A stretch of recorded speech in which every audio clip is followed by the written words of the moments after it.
Hello, good afternoon, everyone, and welcome to this edition of the Washington Brief for Tuesday, December 6th, 2022.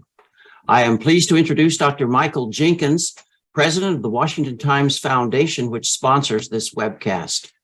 Dr. Jenkins is also chairman of Washington Times Holdings, the LLC that owns the Washington Times News Organization. He has led numerous fact-finding trips to Korea and Japan that meet with legislative, executive, intel, and military leadership of those countries.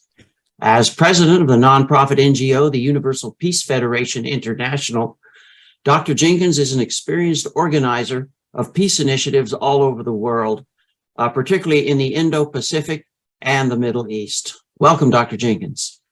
Thank you, Larry, and thank you for all you do for the Washington Times Foundation. Welcome, everybody. We have another wonderful television program today that will really give us new insights to the difficulties we're experiencing in Northeast Asia with security and peace. Our moderator today is Ambassador Joseph DeTrani.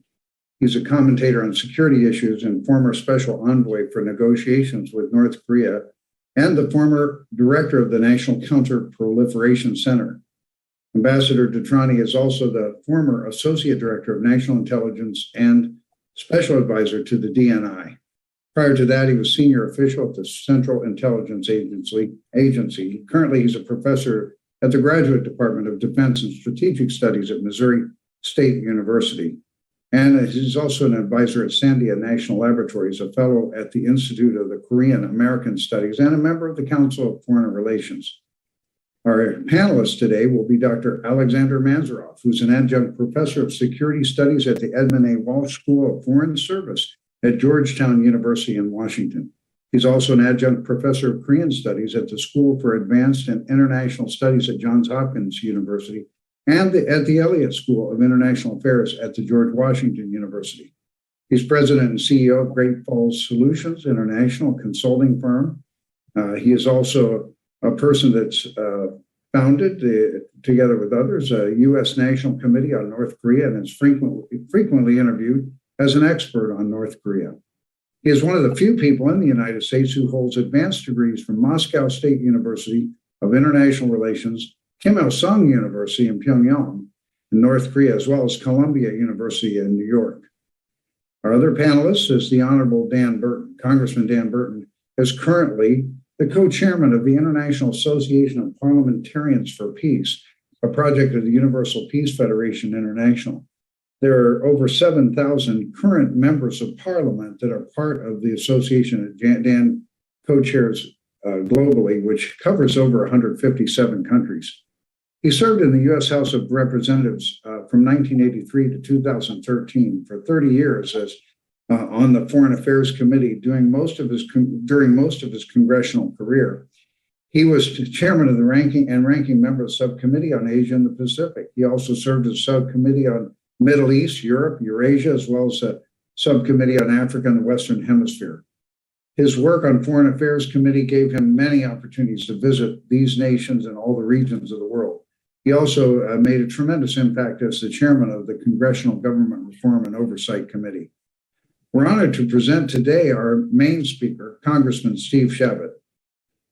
Congressman Chabot has proudly served Ohio's 1st congressional district for 26 years.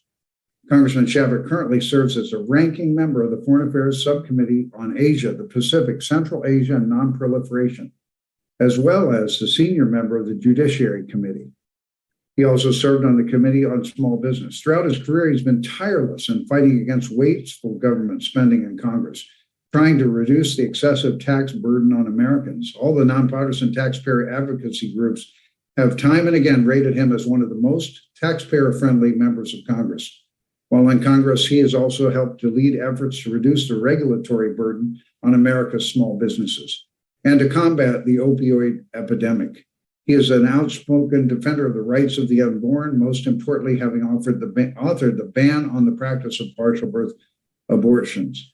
Congressman Chabot is a known patriot and fighter for peace throughout the world.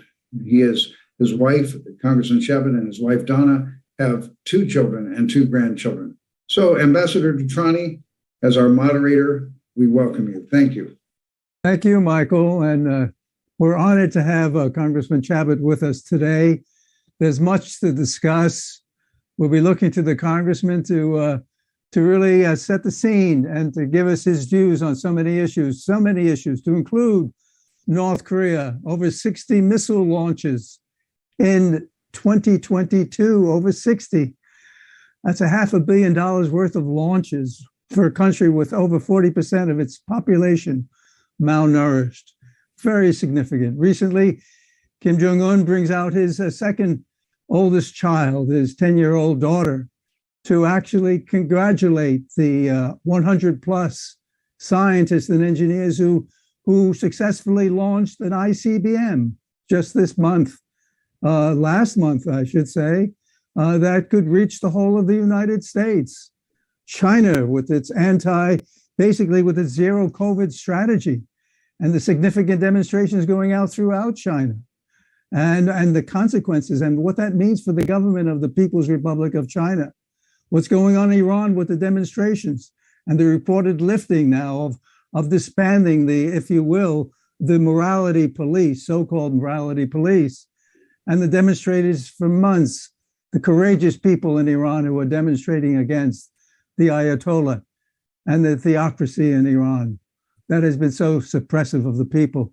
And certainly what's happening in Taiwan, recently the elections that went on in Taiwan, where 17 of the 22 municipalities went to the KMT. What does that mean? And I'll end on this one note, what's going on in the war in Ukraine, and that war continues. So we're so fortunate to have someone like Congressman Chabot with us today. Congressman, over to you, and thank you for joining us. Thank you very much, Mr. Ambassador, and thank you, Doctor, and thank you to the Washington Times for including me today. And it's great to be with my good friend and former colleague, Dan Burton from Indiana. I'm from Ohio, so our states are right next door. And we were great friends over the year and both served on the Foreign Affairs Committee for many years. Dan was in Congress 30 years, me 26. So you've got 56 years of experience between the two of us. And it was just it's great to have him here with us, and a very distinguished panel as well. And as we know, Republicans won the majority in the House of Representatives, and thus they brings a new dynamic to Washington. This could be especially true relative to foreign policy, an area that I've been deeply involved in since 1994 when I joined the House Foreign Affairs Committee. For 2 years, the Biden administration, in my view, has weakened America on the world stage, from the bungled pullout in Afghanistan, the failed attempts to renegotiate the failed Iran deal, the mishandling of the relationship with the Saudis, and the weak approach to Latin America. Look at trying to purchase oil from Venezuela, for example, because of our energy policies here, which have made us more vulnerable across the globe, and our allies as well. Even in the war relative to Ukraine, where the administration has done, I believe, a tolerable job, every move that they take seems to be too late and too weak, in my view. But perhaps the most important area the administration is getting wrong is our approach to the Indo-Pacific. Their strategy keeps lurching from meaningful competition with China to what can only be described as a desire, I think, to coddle the CCP in many ways. This is particularly evident in the mood we've seen since the last summit between the Biden administration and President Xi, and especially with respect to the recent protest in China. So I think foreign policy will be a major area that the new Republican majority must focus on. And I know that Speaker-elect McCarthy and Chairman McCall will be laser focused on the Chinese Communist Party's ambitions to dominate the Indo-Pacific and really the world. As ranking member of the House Foreign Affairs Subcommittee on Asia and Pacific, I'm pleased to see that this is the focus to a considerable degree today. It's hard to overestimate the importance of the Indo-Pacific to the world in the 21st century. It's home to over half the world's population, and its nations account for more than a third of the global economy. It's also home to key allies like Korea, Japan, Australia, Taiwan, India, and on and on. These are also critical trading partners of the United States. And looking to the future, the dynamism of the region and its people promise to grow the importance of the Indo-Pacific in the global economy and in world affairs overall. Over the next several years, the Indo-Pacific is going to be the epicenter of a number of important challenges for the United States, whether that's the tensions from China in creating, which it has created, surrounding Taiwan, or Kim Jong-un's nuclear missile programs, or renewing the compacts of free association with respect to our Pacific Island allies, or working to strengthen our relationship with India. So it's great that we can focus today on some of the tasks facing American foreign policy in this critical part of the world. Any discussion of the Indo-Pacific has to start with China and the Chinese Communist Party's ambitions. When you really look at their documents and their speeches, and you look at their massive military buildup and their drive for dominance across many economic sectors, you can only conclude that the CCP is determined to replace the United States as the globe's sole superpower. For decades since Nixon went to China, the United States has attempted to play nice with the CCP in hopes that incorporating it into the post-World War II order would push the CCP to become responsible global stakeholders. It's now become pretty clear that those hopes were at least overly optimistic. The communists in Beijing were never interested in joining our system. Instead, they've used our efforts at engagement against us, hiding their strength and biding their time, all the while investing heavily in their military and developing strategic initiatives to remake the world in their image. Across the board, the Chinese Communist Party is aggressively challenging the free world in our belief that open societies and free markets and rule of law are the way towards prosperous and equitable civilizations. After decades of inaction, it's time to reevaluate our basic approach towards engagement with China, in my view. Unfortunately, the Biden administration has taken one step back for every two steps forward, and congressional Democrats have done nothing to hold them to account.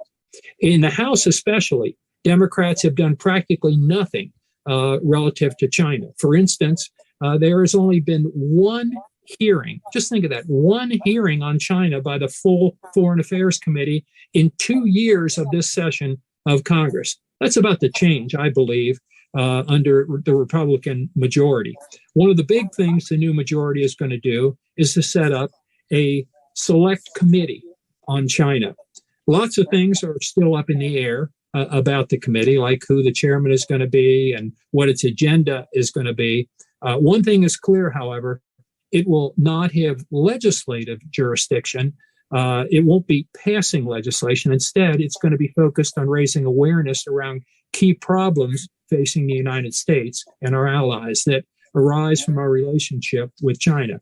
It's my guess that there's going to be a focus on ideological competition, the activities of the CCP's United Front Work Department in Western countries, economic competition, and technology.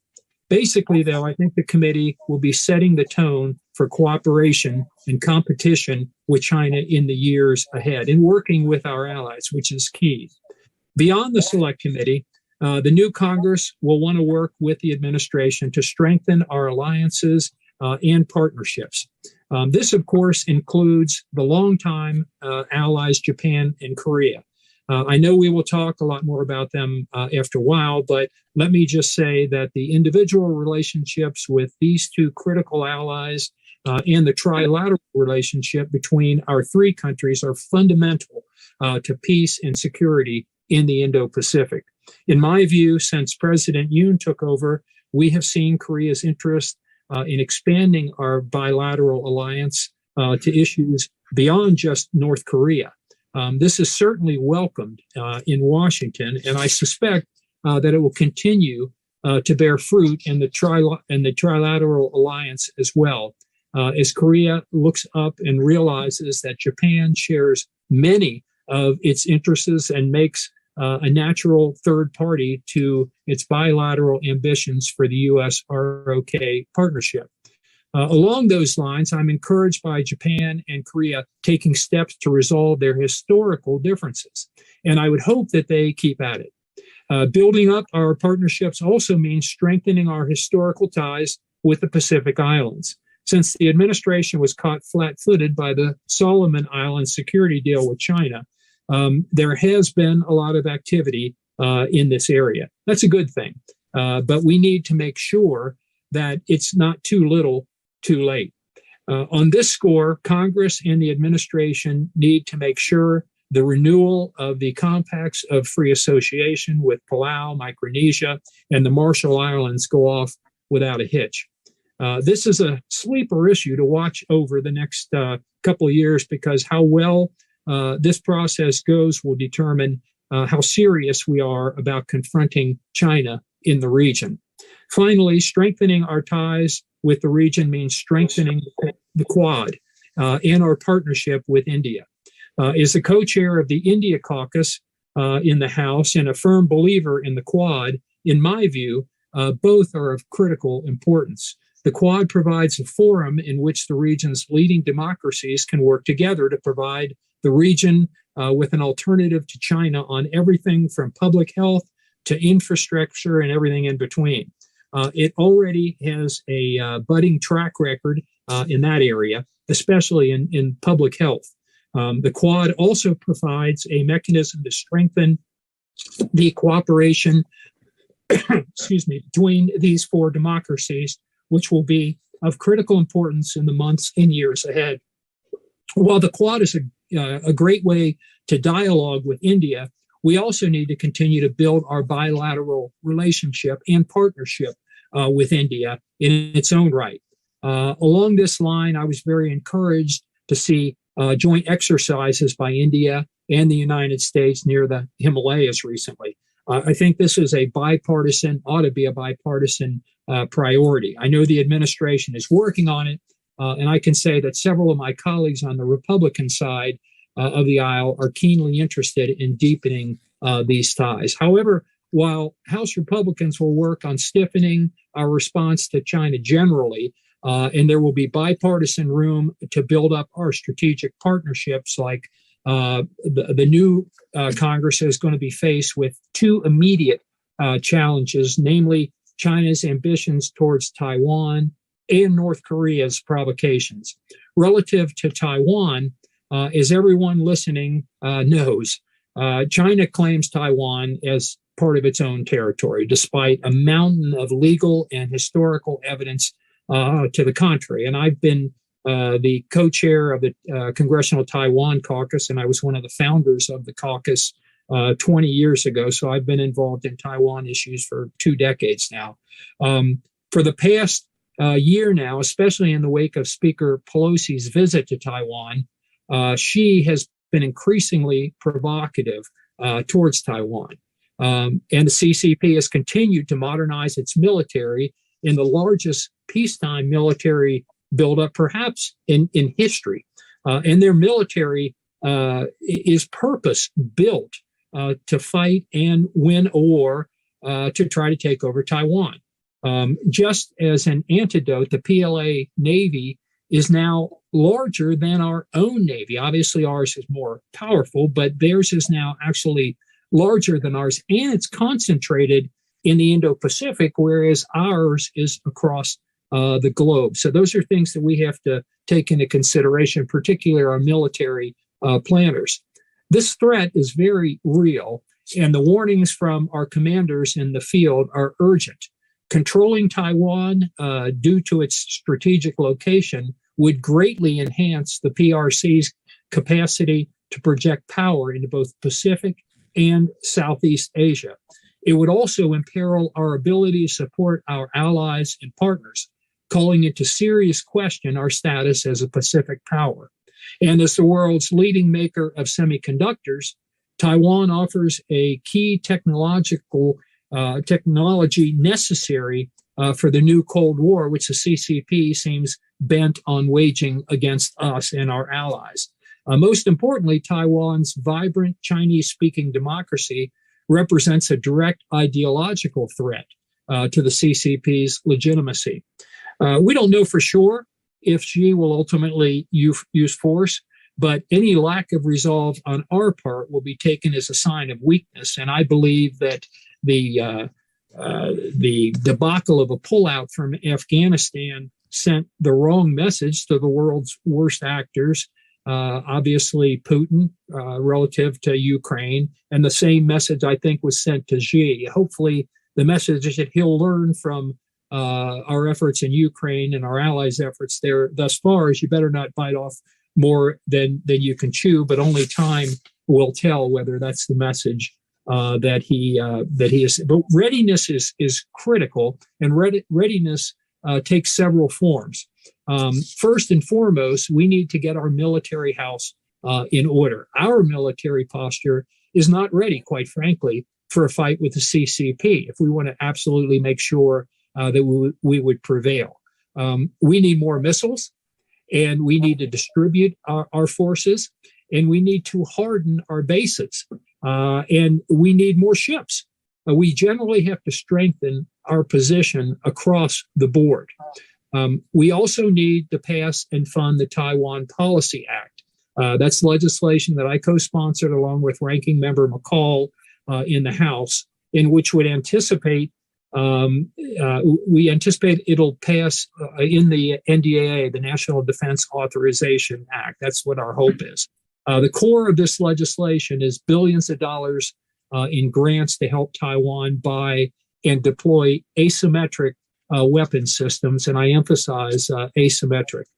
Third, and this is something that I've been saying for some time, we need to move to a policy, I believe, and this is somewhat controversial to some, of strategic clarity rather than strategic ambiguity. The U.S. has kept the peace in the Taiwan Strait for 40 years because the Chinese couldn't do anything about it due to our decisive military superiority.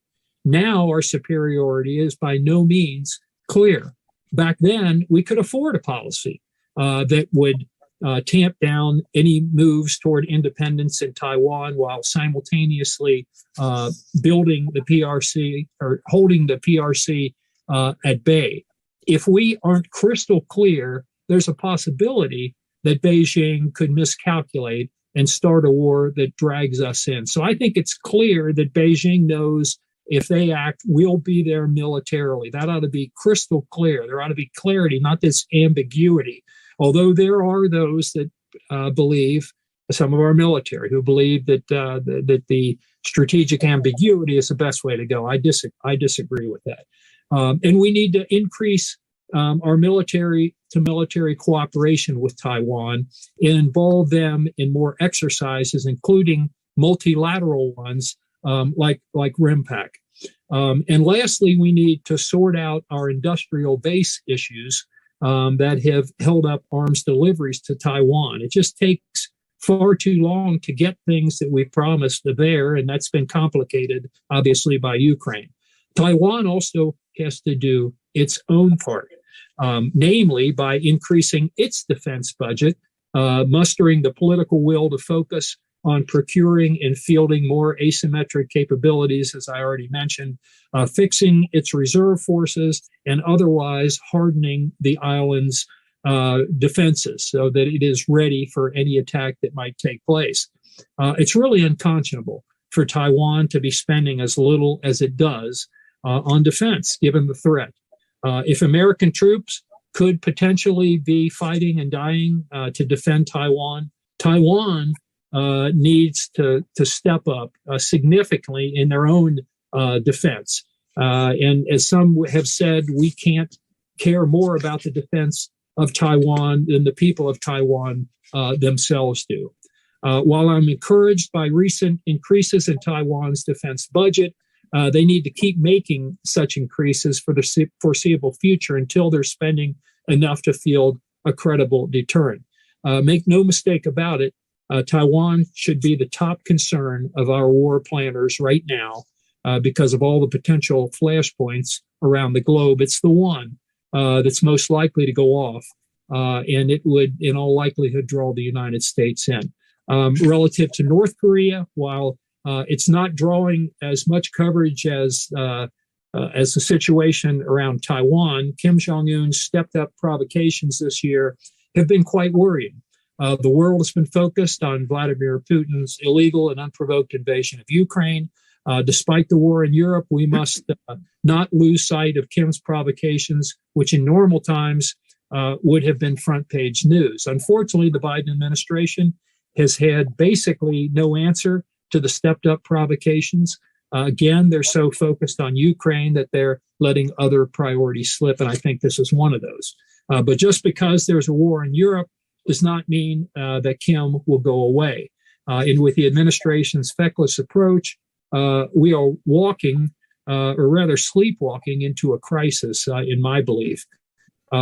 North Korea has bedeviled multiple Korean and American presidents for decades.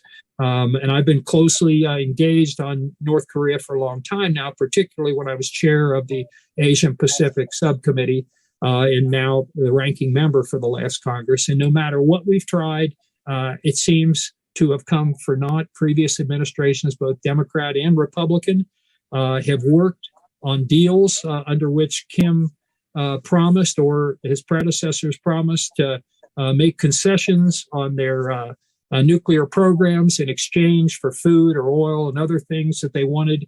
None of these deals ultimately worked out because the North would at best half-heartedly implement them and then break them and then ultimately throw them out altogether. President Trump took a different approach, which ultimately I don't think really amounted to as much as we had hoped it might. So where do we go from here? As much as we'd love to resolve the situation through dialogue, and I'm all for dialogue, Kim just doesn't seem particularly interested. So I think the most important thing to remember is that peace comes through strength. Kim's provocations must be met with a firm response. There are several immediate steps that I think we could take. First, we ought to tighten sanctions even more. We also ought to resume joint military exercises with the South Koreans, and we ought to work together to shore up U.S., Korea, Japanese alliances and cooperation. And then there's China. China doesn't have complete control over North Korea, but they do have a lot of leverage. We need to get China to use that leverage. There are several ways that I think we can move towards that. Enforcing U.S. law means sanctioning China's financial institutions that do business with North Korea. That would most assuredly get their attention, but it's something that both Republican and Democratic administrations have been reluctant to do. Or we could reopen talks about basing additional missile defense systems in Japan and South Korea, something that China also doesn't want. And something that I've long advocated, which is somewhat controversial, but I think we should explore at least talks with both South Korea and Japan about potential nuclear programs themselves. Again, talks. I'm not saying moving forward on anything, but if you want to get China's attention, that's something they don't want to talk about. They don't want to think about.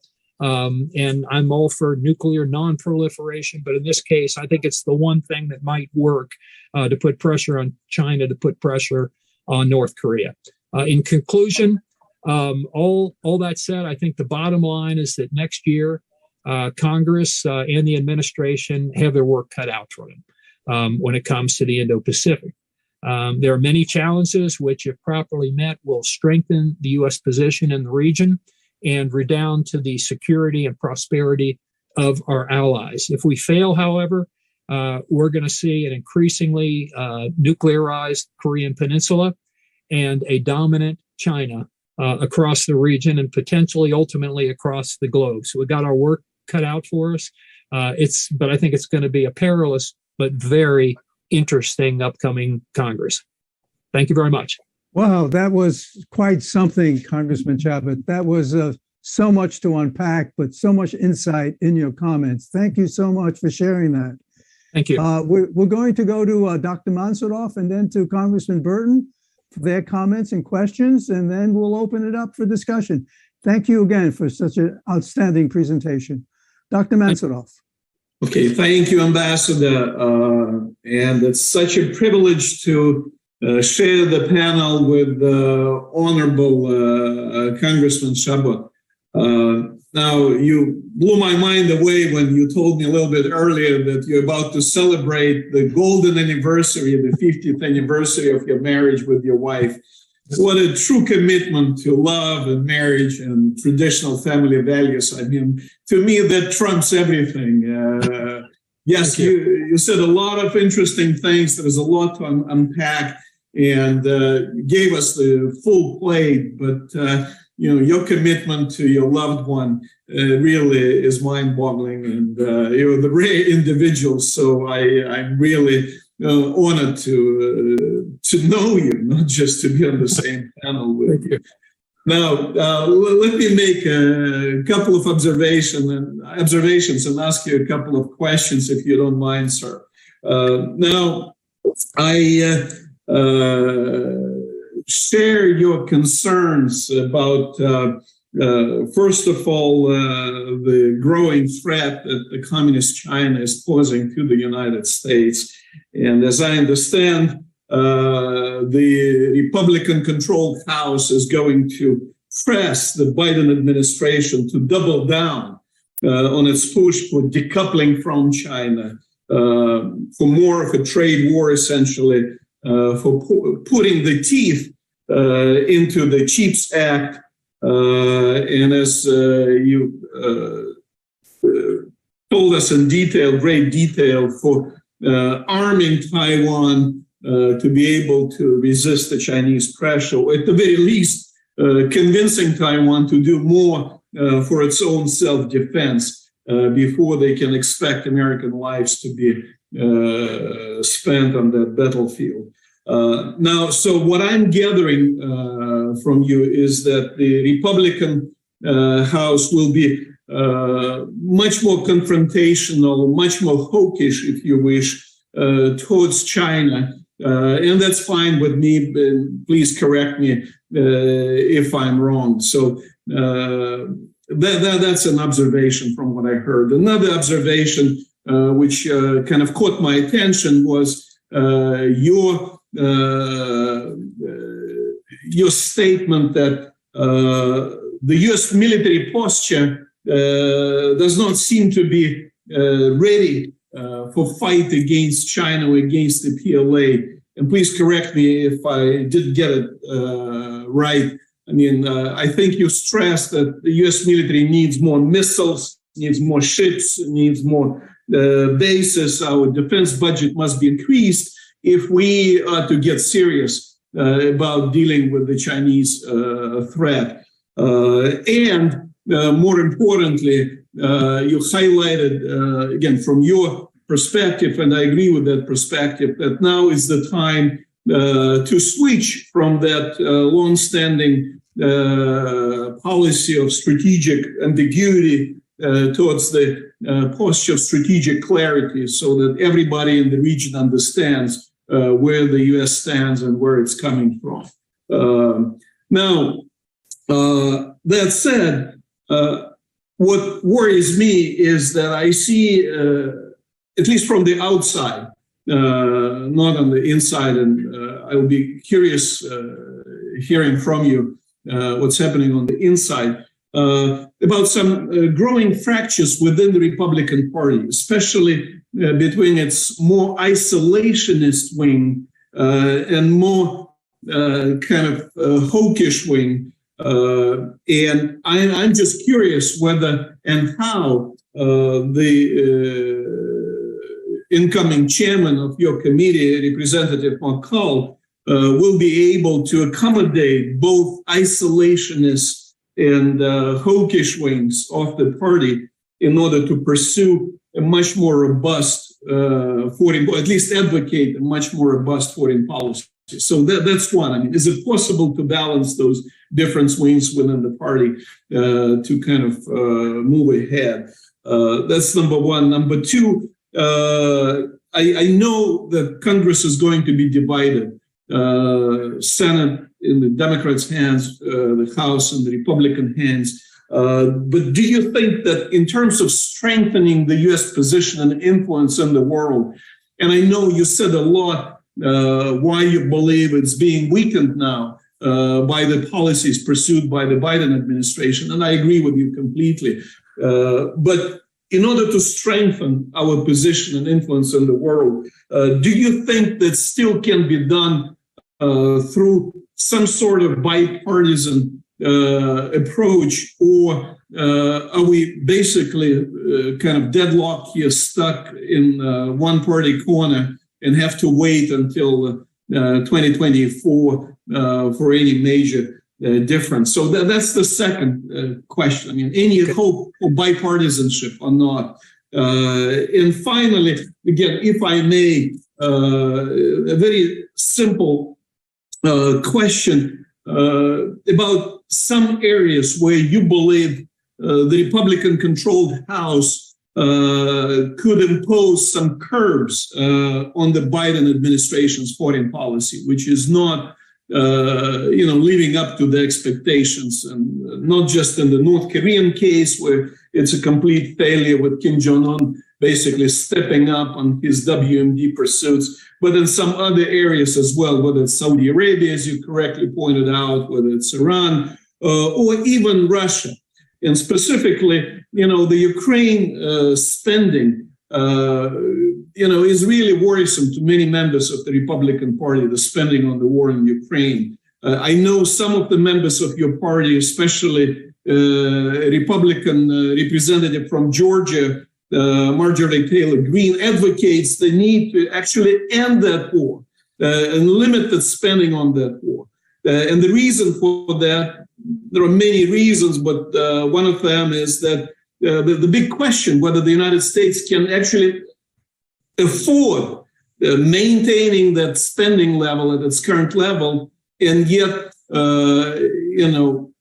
spend on arming Taiwan, confronting China, and do a lot of other things which it needs to do in the Indo-Pacific region and other regions around the world. So just to close it here, I mean, any curbs that you can envision which your party can put on the Biden administration's foreign policy as we go forward? Well, Thank you, Dr. Mansourov. A lot there, Doctor, to respond to. So let me try to do it relatively concisely. You mentioned that I think with a Republican House, it's going to be more confrontational, more hawkish towards China, and I think that's accurate. I would preface it by saying we're not looking for military confrontation. But we believe strongly in Reagan's point of view about peace through strength. And I think that Afghanistan was just flashing lights of weakness out there, which I think really in many ways brought Ukraine. I don't think it would have happened without that having happened, or Putin thinking he could basically get away with it with this administration. That's not the way it turned out. I think, Biden it's probably one of his most significant successes in getting the Europeans and others to work together and to push back and to somewhat adequately supply Ukraine with the weapons they need. I think we've been slowing doing that. I think it was a mistake not to get them the planes that they requested early on and other things. But I do think that we're going to be more confrontational with this House. Now, it's only the House. Even if Herschel Walker would win in Georgia, which is unclear at this point, the Democrats are still going to control the Senate. So they'll have that body. So you will have a Republican House and a Democratic Senate and a Democratic administration. And how all that works, obviously, is going to be one of the more interesting things to watch, that dynamic. But I do think it's going to there will be an impact. I think Iran is probably one place to look at where You might actually see evidence of the difference of a Republican House and the oversight that we'll have now. Oftentimes, the administration, the public doesn't know about some of the failures of this administration because the Democrats have been covering up by not holding committee hearings and oversight and things like that.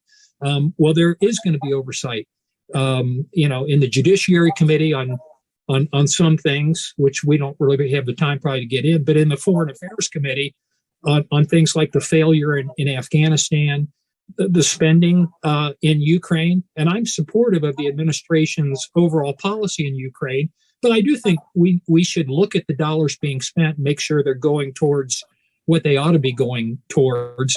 And you mentioned kind of the traditional isolationist wing of the Republican Party, and it exists. I believe it's relatively small. I think it's probably stronger among the Republican base than it is in the Republican membership in Congress, because perhaps we've had the opportunity to see, this from both 30,000 feet and also, down in the bushes as well. And I think most of us on the Republican side do think that we do have to spend an appropriate level of tax dollars to put muscle in our foreign policy. And I think Ukraine, that's money well spent, just as it is with Israel, for example, and a lot of other parts of the world. As far as, let's see, I'm trying to... bipartisanship. Any hope for bipartisanship? I think there is some hope for bipartisanship, although my hopes are generally dashed over the past almost 3 decades I've been in Congress. When you hope for bipartisanship, there's usually less of it than the optimist in you wants to think. But I'm an optimist by nature, so I think there's an opportunity there, particularly in foreign affairs. We really do. The committee, for example, the Foreign Affairs Committee is overall a pretty bipartisan committee. In general, Republicans, for example, in dealing with China, we wanted to be much stronger, I think, than the Democrats did. And Biden on Taiwan, for example, I've commended him and Pelosi. I think Pelosi had every right to go to Taiwan. I've been there, 10, 12 times during my time. Now, I'm not Speaker of the House as she was when she went, but she's got every right and I think responsibility to go there. And we ought to back her up. And I did. And Biden, when he's come out and been pretty frank about strategic clarity, he's there, I think. But then, his underlings go back and walk it all back. And so that sends out a somewhat mixed message. But I think we ought to be clear. And I think Biden, at least on that, has been pretty clear. The administration overall, not terribly clear. And that's something I think we're a lot safer if she knows that we'll be there if they irresponsibly act towards Taiwan. And all indications are, that they're getting closer to that decision. And so we really do need to step up with our military. And I don't want to overemphasize our lack of ability to prevail militarily against China if they acted in Taiwan. I think we would prevail, but there shouldn't be any question in it. And right now there is some question. So we need to strengthen our military, and Taiwan also needs to step up as they've been doing more lately under President Tsai than they have in the past. But they've got a long way to go. Final follow-up, Ambassador, if I may. Alexander, go quickly, Very quickly, because we want to go to Congressman Burton. Go ahead. Just 30 seconds. That idea of selecting setting up a select committee on China to deal with ideological, economic, and technological issues. How about setting up a subcommittee on North Korea under the select committee on China to deal with the failures of the Biden's administration's policy on North Korea, to curb North Korean nuclear threat? Is it possible at all, or is it a completely outrageous and ridiculous idea? A select committee on North Korea. I think it's a pretty good idea, Doctor, and I'll pass it on to the appropriate people. Thank you, Thank you, sir. Dr. Mansourov. Thank you, Congressman Thank Chabot. you. Please, over to Congressman Dan Burton. Dan, over to you. Well, first of all, let me just say that, Steve, that was one of the best presentations I've ever heard about that part of the world, and I want to congratulate you. Absolutely, yes. Yeah. Well, thank you. But you've covered so much ground. I don't want to take a lot of time. We've used a lot of your time already, but I do have a couple of questions. Number one, I hope that everybody watching this show realizes how important Taiwan is as far as the computer chip and semiconductor industry is concerned. If Taiwan were invaded and we weren't able to get that equipment or those items, our automobiles, an awful lot of our systems throughout the United States could be in jeopardy because we don't manufacture enough here. So I hope the message gets out that we really need to think about Taiwan, not just for their defense, but for what it would mean to the United States if China would attack. The other thing I'd like to mention real quickly is the Fifth Fleet, which is in Bahrain. I hope, as you said, that we'll strengthen the fleet that we have there in order to deter China from taking any aggressive action in that area. They've been building those islands in the South China Sea. Obviously, they're thinking about at some point taking over Taiwan. So we need to be very, very alert about that.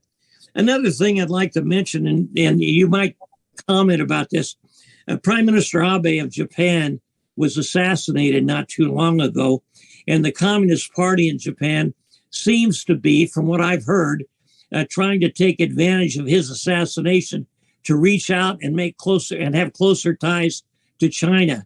And the one thing we don't need right now is to have the government of Japan undermined by China or the interior communists in Japan.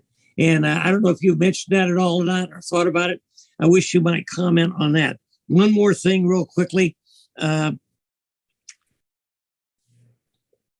Biden administration, you've touched on this and so has the professor.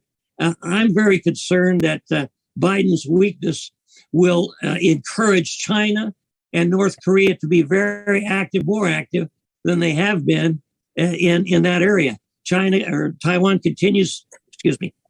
North Korea continues to launch missiles across that area over Japan. And I'd like to know what in the world you think the attitude towards that area is going to be with Biden being the president. It seems to me it's very weak. Yeah, you've touched on a number of things there, Dan. I'll try to be brief again for time constraints. You mentioned the chips. You're absolutely right. They make something like 90% of the semiconductors or chips that are used in computers and automobiles and everything in between. They're made in Taiwan. And that's another thing that makes Taiwan even more desirable for the PRC to ultimately want to take over. And if that happened, that alone is enough for the U.S. to make sure that we're there. There were so many other things, but that alone is enough to make sure that we don't let them take over Taiwan. They would have a corner on semiconductors across the globe, and we can't let that happen. That's one of the reasons I supported the CHIPS Act. It was mostly Democrats. There was the majority of us in Ohio, 8 out of the 12 Republicans in Ohio supported it because there's a big chip manufacturing plant that's going to be built outside of Columbus. And so that was important to our state, but really important to the country as well. As far as Abe and the Communist Party in Japan, I think you're right. It is something for us to be aware of and concerned about and vigilant about. It also reminds me on the university campuses here in the United States, the effort that China has made, disinformation to our students, and a lot of money coming in, and the universities have been remiss in standing up to China and the disinformation campaigns that are going on their very campuses. So that's something else that I think hopefully this select committee will be looking at getting more attention and more information out there to the public. Does that cover what you wanted there, Dan? And I would just like to end up by saying that I'm very sorry that you won't be in the new Congress. You're one of the brightest fellows on the Foreign Affairs Committee, and we sure could use you. And I can tell you right now that the Washington Times Foundation and the International Association of Parliamentarians for Peace want to work with you now that you're out of Congress, and hopefully we'll have a long association. Well, thank you, Dan. In redistricting, which we go through once every 10 years, I ended up with a district that went from a 3-point Trump district, which was the narrowest margin he had in Ohio. It was a tough district, always had tough races.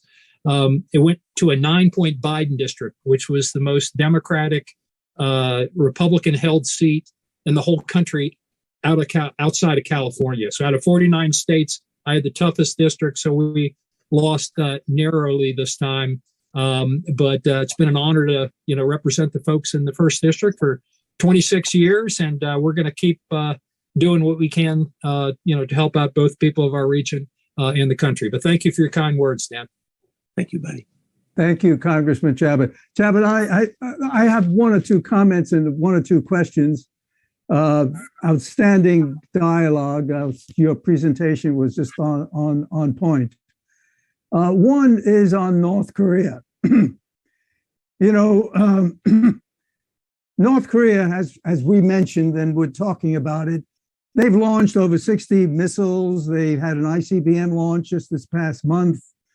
They're building more nuclear weapons. I think there's a sense that and former President Donald Trump, I think, did a masterful job in Singapore, getting Kim Jong-un to agree to complete verifiable denuclearization with the transformation of a relationship. So I give former President Donald Trump a lot of credit for, and I think you did too in your presentation. But let me say this, they need to stop producing fissile material. They need to stop manufacturing more nuclear weapons. They need to stop launching ballistic missiles and having possibly a 7th nuclear test. So, and you mentioned China in that context and the leverage China has. Should we be doing more to get China, and hopefully China should be doing more to get North Korea to come to the table to stop this escalation? Because we could possibly accidentally stumble into conflict with the Republic of Korea and the DPRK. That includes Japan. And now we're talking, and North Korea is talking about tactical nuclear weapons and the consequences therein. And we're hearing from South Korea and Japan, well, maybe they need to have a nuclear weapons capability. Maybe they need to reposition tactical nuclear weapons. And you mentioned nonproliferation, that nonproliferation issue. So there's so much to argue for getting North Korea back to the table, to get them to stop what they're doing on this escalatory phase they're in a significant way. And China could play a role in that. How do you see China playing a role in that, Congressman Chabot? Okay, well, I do think that there's reason for optimism, or at least some optimism.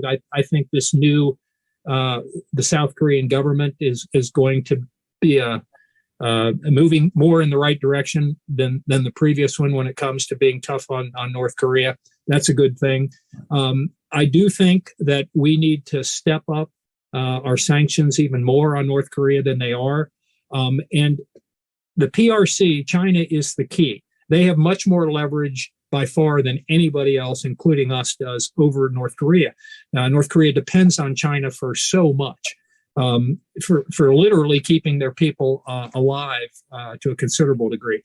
But what could we do to pressure the PRC? Well, one is to pressure their financial institutions. That's one thing that we could really step up. Unfortunately, both Republican and Democratic administrations, because they didn't want to offend the PRC any more than we had to, hasn't really done that. And so we should put much tougher sanctions, or threaten to put much tougher sanctions on Chinese financial institutions when they are supporting North Korea.